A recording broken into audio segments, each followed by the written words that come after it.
பள்ளி கல்வித்துறைங்கிறது எங்க பிள்ளைய நாங்க தான் வளர்த்து எடுக்குமே தவிர இன்னொருத்தவங்க தத்து கொடுக்க வேண்டிய அவசியம் எங்களுக்கு இல்ல. பாதுகாப்பு இல்லைங்க, அடிப்படை வசதியே இல்லைங்க. ஒரு கழிவறை சரி கிடையாது. இப்போ ஸ்கூலுக்கு போற பசங்களே வந்து வேலை வாங்குறது, அது சரியான இப்போ வீட்டில் அவங்க போய் கேட்டால் சரியான பதில் சொல்றது இல்லை. அது சம்மந்தப்பட்ட அதிகாரி தான் அதுக்கு என்ன ஏதுன்னு பதில் சொல்லணும்.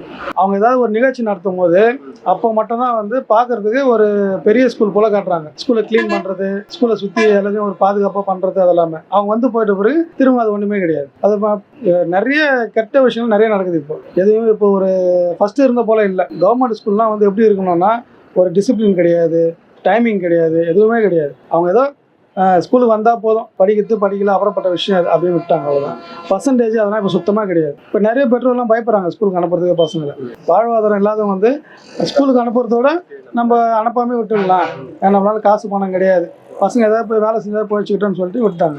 இப்போ கவர்மெண்ட் ஸ்கூல் மேலே இருக்கிற நம்பிக்கை வந்து சுத்தமாக குறைஞ்சி போச்சு. அதுக்கு சம்மந்தப்பட்ட அதிகாரிங்க தான் வந்து அதை என்ன ஏதுன்னு பார்த்து முடிவு பண்ணணும். அதான் அது சும்மா அது போல் உங்களை போல் பத்திரிகையாளர்கிட்ட தான் அது போல தான் பேசுறது எல்லாமே. அங்கே போய் நம்ம பார்த்தா தான் தெரியும் என்ன நடக்குது ஏது நடக்குது அப்படின்னு. சும்மா அந்த நேரத்துக்கு அவங்கள வந்து அவங்க காப்பாற்றிக்கிறாங்க, அவ்வளோதான். அங்கே போனால் தான் தெரியும். ஏன்னா நீங்கள் எவ்வளோ பார்த்துருப்பீங்க, எவ்வளோ ஸ்கூலில் எவ்வளோ பிரச்சனை நடக்குது அப்படின்ட்டு. இப்போ இன்னைக்கு சாதாரணமாக வந்து ஒரு 10வது படிக்கிற பையன்கிட்ட அவங்ககிட்ட மது பாட்டில் இருக்குது. அவங்ககிட்ட எப்படி வந்து அப்போ அந்த ஸ்கூல் வந்து என்ன கட்டுப்பாட்டில் இருக்குது? அவங்ககிட்ட மது பாட்டில் இருக்குது. அதுவும் இல்லாமல் ஒரு சுத்தமாக டிசிப்ளின் கிடையாது.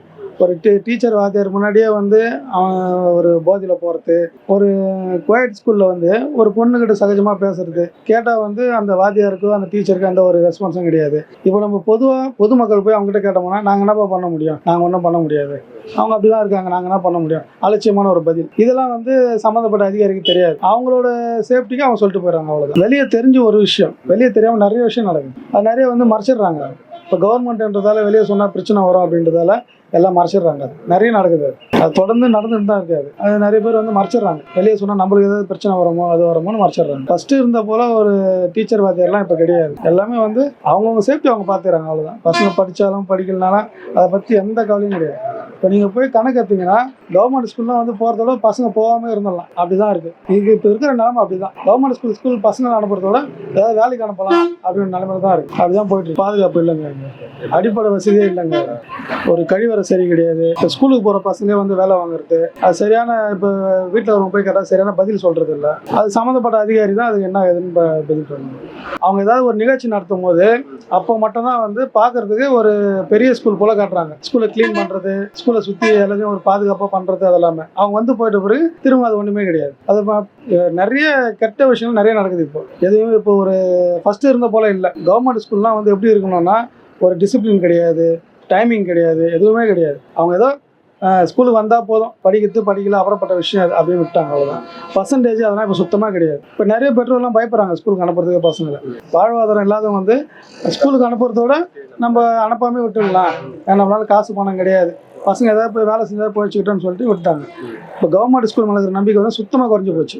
அதுக்கு சம்மந்தப்பட்ட அதிகாரிங்க தான் வந்து அதை என்ன ஏதுன்னு பார்த்து முடிவு பண்ணணும். அதான் அது சும்மா அது போல் உங்களை போல் பத்திரிகையாளர்கிட்ட தான் அது போல தான் பேசுறது எல்லாமே. அங்கே போய் நம்ம பார்த்தா தான் தெரியும் என்ன நடக்குது ஏது நடக்குது அப்படின்னு. சும்மா அந்த நேரத்துக்கு அவங்கள வந்து அவங்க காப்பாற்றிக்கிறாங்க, அவ்வளோதான். அங்கே போனால் தான் தெரியும். ஏன்னா நீங்கள் எவ்வளோ பார்த்துருப்பீங்க, எவ்வளோ ஸ்கூலில் எவ்வளோ பிரச்சனை நடக்குது அப்படின்ட்டு. இப்போ இன்னைக்கு சாதாரணமாக வந்து ஒரு 10வது படிக்கிற பையன்கிட்ட அவங்ககிட்ட மது பாட்டில் இருக்குது. அவங்ககிட்ட எப்படி வந்து அப்போ அந்த ஸ்கூல் வந்து என்ன கட்டுப்பாட்டில் இருக்குது? அவங்ககிட்ட மது பாட்டில் இருக்குது. அதுவும் இல்லாமல் ஒரு சுத்தமாக டிசிப்ளின் கிடையாது.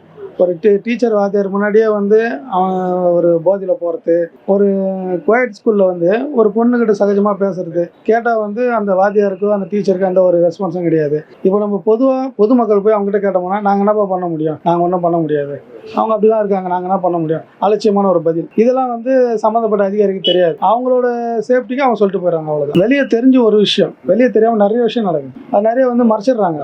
இப்போ கவர்மெண்ட்ன்றதால வெளியே சொன்னால் பிரச்சனை வரும் அப்படின்றதால எல்லாம் மறைச்சிடுறாங்க. நிறைய நடக்குது, அது தொடர்ந்து நடந்துட்டு தான் இருக்காது. அது நிறைய பேர் வந்து மறைச்சிடுறாங்க. வெளியே சொன்னால் நம்மளுக்கு ஏதாவது பிரச்சனை வருமோ அது வருமோன்னு மறைச்சிடுறாங்க. ஃபர்ஸ்ட் இருந்த போல ஒரு டீச்சர் வாத்தியார்லாம் இப்போ கிடையாது. எல்லாமே வந்து அவங்கவுங்க சேஃப்டி அவங்க பார்த்துக்கிறாங்க, அவ்வளோதான். பசங்க படித்தாலும் படிக்கலனாலும் அதை பற்றி எந்த கவலையும் கிடையாது. இப்போ நீங்கள் போய் கணக்கு எடுத்தீங்கன்னா கவர்மெண்ட் ஸ்கூல்லாம் வந்து போகிறதோட பசங்க போகாமல் இருந்துடலாம், அப்படி தான் இருக்குது. இது இப்போ இருக்கிற நிலைமை அப்படி தான். கவர்மெண்ட் ஸ்கூல் பசங்களை அனுப்புறதோட ஏதாவது வேலைக்கு அனுப்பலாம் அப்படின்னு நிலைமையில தான் இருக்குது. அப்படி தான் போயிட்டு